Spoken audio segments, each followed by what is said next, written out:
Hello, hello, hello. Good morning, everybody. Good morning. Normally, well, I've been up for about an hour and a half now, and in California it's about 7:08 my time. But normally, lately, the first thing I do when I wake up in the morning and I turn on my computer is I look at the numbers. I look at the numbers of my businesses. I see what new partners have joined our business over the last hours while I was asleep, since we are a global economy now and our business is global, and we've got people joining our team all around the world. So I like to see who's joined, who's signed up, from where. I also look at the financial markets, and I'm not talking about the stock exchange. I'm talking about, I want to see what cryptocurrency is doing. I'm looking at, as of right now, Bitcoin is at 3,416, Ethereum is at 304, Litecoin is at 48. All three coins I own, I'm mining for. So it's like I'm always looking at these numbers. And then the next thing I do, I'm looking at all the articles that hit my desk concerning cryptocurrency news all around the world. And one that was exciting, that hit, was big banks acknowledge a failure to keep up with China's fintech rivals. That's a very interesting read. Another one was ATM chain taps decent blockchain to help advertisers target viewers in China. And there's one that it's forcing me to actually do a Facebook Live right now, and I've never done this before, this early in the morning, but it's concerning. And it's concerning to me because I am a big proponent of blockchain and cryptocurrency. Big proponent for it. I believe that this is the future of our world financial system. This is the fourth industrial revolution. This technology solves a huge major problem. It moves us from the two-ledger system to now an open source ledger for the entire planet. I believe in it. The problem is that so do our enemies. So do our rivals. And our rivals are going to take advantage of America's slumber when it comes to this industry, where most Americans have no idea what cryptocurrency is. The Americans that matter, meaning the financial sector ones, the billionaires, the millionaires, the bankers, oh, they already know, and they're getting themselves prepared.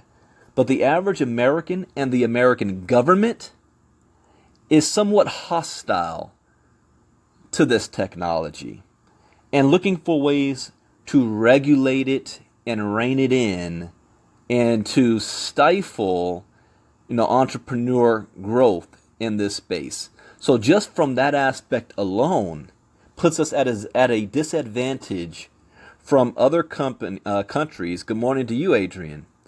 But it puts us at a disadvantage from other countries that are innovating this technology and leading the charge. Even with new companies that are starting their own ICOs and starting their own companies, because of American regulation, they're not even allowing Americans to participate because they don't want to deal with having to follow America's regulations for any American joining their company or their endeavor. I've won for the first time since World War II. America is not needed in this new technology. American participation is not needed. And I want you to understand the significance of that. See, if you know history, the world was smashed in World War II except for North America and South America. Our infrastructure remained intact, and we used our industrial power, our strong dollar, to help build up the rest of the world, build back up Europe, build back up Germany, France, Italy, the UK, North Africa. We helped build up the West. And they have always been dependent on us. And the dollar took dominance. And anytime any country wanted to do anything major around the world, they eventually would have to deal with the U.S. banks, which gave us ultimate control. And anytime a third state entity didn't follow the party line, and I mean party by the U.S. way, our military might backed up what our dollar did not back up. And that's how we've dominated for the last 70, 80 years. This technology now, which is the fourth industrial revolution, does not need American say-so, American technology, American leadership, nor American dominance to succeed. I want you to understand this. Americans haven't figured it out yet, but the rest of the world, because of that fact, they are jumping on this like white on rice. They see this as an alternative to American and Western dominance in the financial sector. They see this as a way to take back charge of their own destiny. As exciting as this is, it's dangerous for us. And there's absolutely nothing we can do to stop it. The only thing we can do is regulate it to a point where we hurt ourselves. We hurt Americans' ability to get a hold of this thing and get ahead of it. Now, the reason why, like I said, I'm doing this Facebook Live is because an article hit my desk this morning that rolls my spidey sense, my red flags all over the place. And it's from the Russian Insider. Now, I'm not a subscriber of this. The only reason I know about this article is because I have business partners around the world. And one of them posted this article. It says, Russia launches $100 million Bitcoin mining operation. Now, on its face, that's not bad. I mean, yeah, okay, great for Russia. Russia, they're already looking to make cryptocurrencies legal in their country, following Japan. Next will be China, India. But it's the first sub-sentence of this article, sub-headline. And the headline says, after initial hostility, okay, think about this, and distrust. That's how our American government is with cryptocurrency right now. Hostility and distrust. Russia is warming up. Good morning to you, Shauna. Shauna, you're going to have to go back and listen to this from the beginning. But Russia is warming up to Bitcoin as a financial system outside Washington's control. Again, if you understand politics, what has Washington been doing to Russia? Besides Russia interfering in our election campaigns and everything else, the United States has put sanctions on Russia, frozen a lot of their assets of their billionaire oligarchs. And Russia is not too keen to that. They don't like that. So they're looking for alternatives. And here they see a financial system outside of Washington's control. So Putin's not no fool. The Chinese are not stupid. They see a way to have a huge global financial market that they can dominate, that Washington has no control over. And what are we doing? What's cryptocurrency? Is it kryptonite? What's Bitcoin? Is it monopoly money? I don't want to get involved with that. You have no idea the geopolitical nature of things that's taking place right now, how this is going to affect us financially, politically. Every single one of our lives is going to be impacted by this. But I want to read this article for you to understand this, because most of you, like myself, I don't subscribe, I don't get Russian news. But you've got to understand what your rivals are doing. It's like when I was in debate, and rest in peace to Chuck Ballingall. Our high school debate coach just passed away yesterday. One thing he taught us was always know, if you're ever in an argument or if you're ever in a debate, know your opponent's position and be able to debate their position better than they can. That's how you always win. When you know your opponent's position better than they know it themselves. So it's good to know what your opponent is doing and why. So listen to this article. Remember, I'm going to read the headline again because this should be alarming to all Americans. And a wake-up call, our government better pay attention. Instead of trying to regulate everything and holding us back. Russia launches $100 million Bitcoin mining operation. After initial hostility and distrust, that's the American government right now, Russia is warming up to Bitcoin as a financial system outside Washington's control. Bitcoin has just got political, y'all, and you don't even know it. In what some have called a watershed moment for Bitcoin, Bloomberg reports that a company co-owned by an aide to Russian President Vladimir Putin is seeking to expand Russia's Bitcoin mining industry, leveraging Russia's cheap energy to rival China as the world's largest mining market. That alone should have the CIA, the FBI, the American banking systems having an emergency meeting to get on top of this, if they're not already doing it in secret. Because I know the Rothschilds, I know the Bill Gates, I know the American billionaires, Sir Richard Branson, well, he's not American, but Sir Richard Branson, Silicon Valley tech millionaires and billionaires in this space. I know they are already prepared. But our government is not. And Russia sees an opportunity here. So we've got an aide to Russian President Vladimir Putin behind this.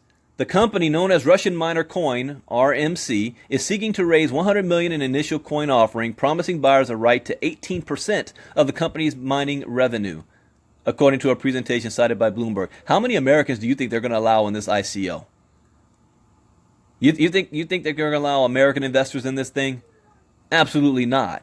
There's a couple of reasons why that is, but I don't have time to get into that.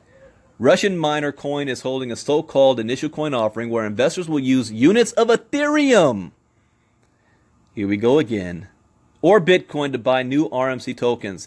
These new tokens will have rights to 18% of the revenue earned. For those of you who don't know what tokens mean, in layman's term, it's like stock options. They're offering stock options in this company. But in the crypto world, they're called tokens. Mining equipment, according to a presentation posted on its website.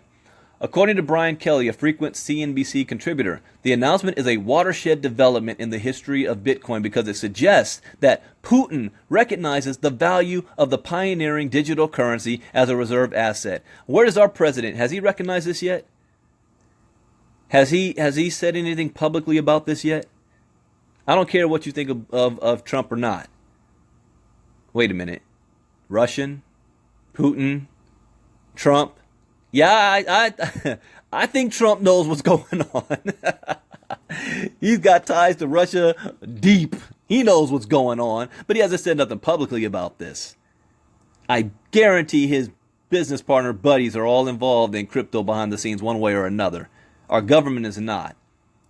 But Putin's involvement now is putting his nation here. You have to understand, what is Putin's ultimate goal?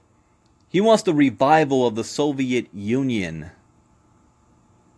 The revival. He wants their dominance back, not American dominance. He's not our friend. They are our enemies. We may not be at war, but we're at war one way or another. The Russian president has already expressed an interest in blockchain technology, particularly Ethereum. You know, unofficially, Putin is one of the richest men on the planet.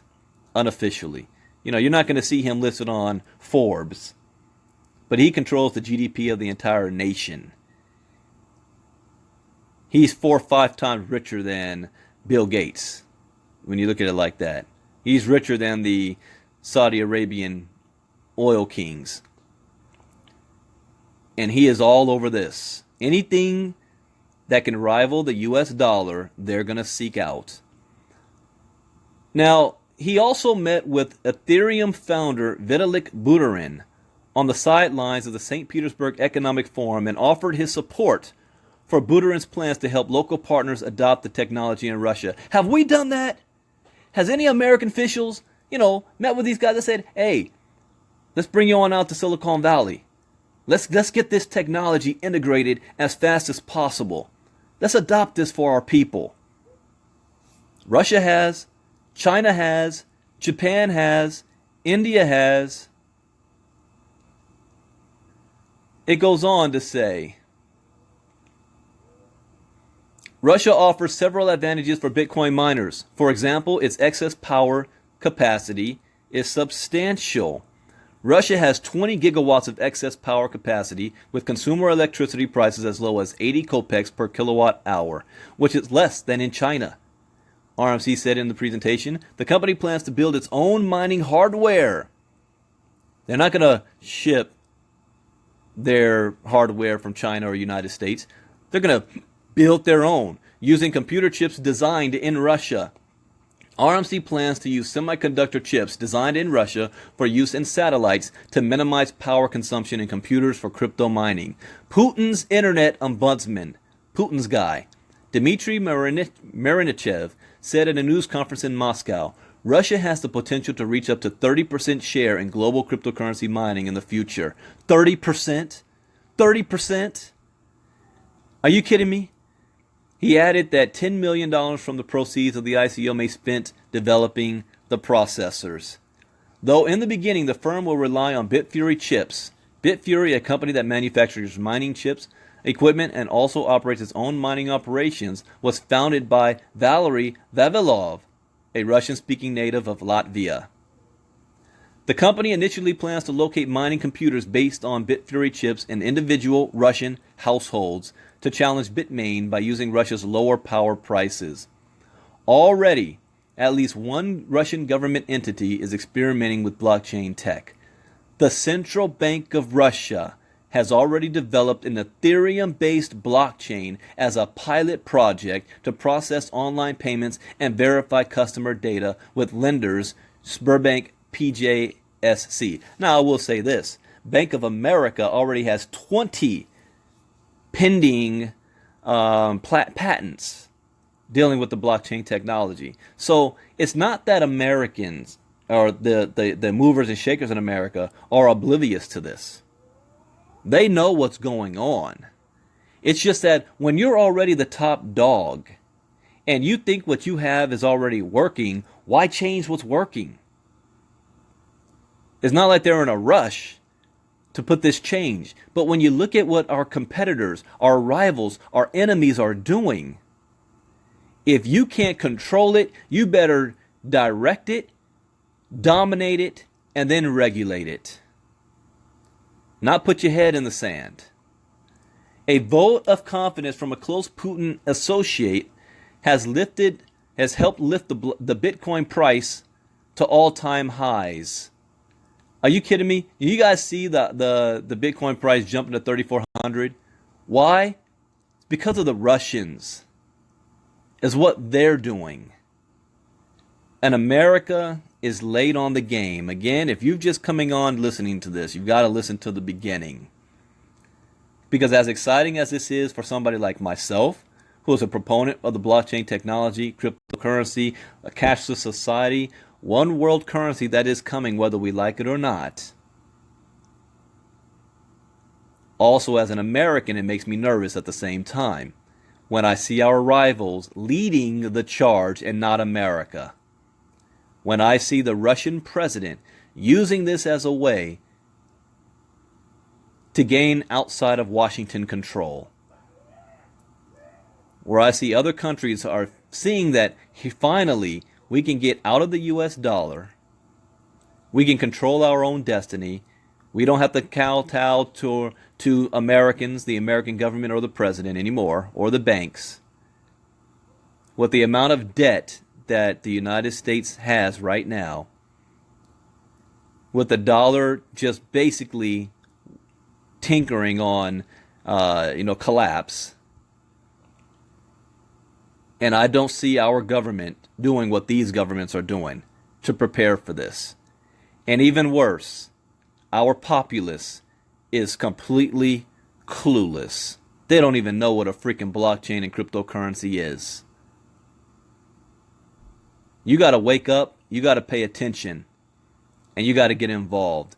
Because if our government is not going to do it, then you better get involved and make sure that you are safe yourself. Make sure that your finances are secure no matter what happens next, because something is about to happen. Whether it's with North Korea on the war front, or whether it's with Vladimir Putin that has been playing the game of chess better than the United States has. They've been playing us like a fiddle, and they are prepared financially to take over. What is going to happen when Russia no longer fears sanctions? What's going to happen when the rest of the world no longer fears U.S. financial, sanctions? When they say, you can sanction us all you want. We're not dependent on you anymore. We're not dependent on the West banks and the U.S. dollar. We have our own currency now. Now we're talking about a very, very dangerous world where the only leverage that America will have after that is the military. That's it. There won't be no diplomacy. If we can't scare them because of the finances, then we're going to tout out we've got the most powerful military in the world, and that's the only leverage we have. And other countries are going to say, bring it. I hate to be Nostradamus here, but this is a fact. Hey, if I had a wine glass right here, I'd tip it to my Russian friends right now, because they have a president that understands what's going on in the world, that is playing the game of chess masterfully, and that is investing wholeheartedly into the blockchain cryptocurrency industry for one simple reason alone. It is outside Washington's control. This is how I start my morning out. Hope you guys put thought to that. If you just came on, I see my Russian friend Nick has just joined us. Listen from the beginning. Bitcoin Brandon out. Have a great day, everybody. Bye-bye.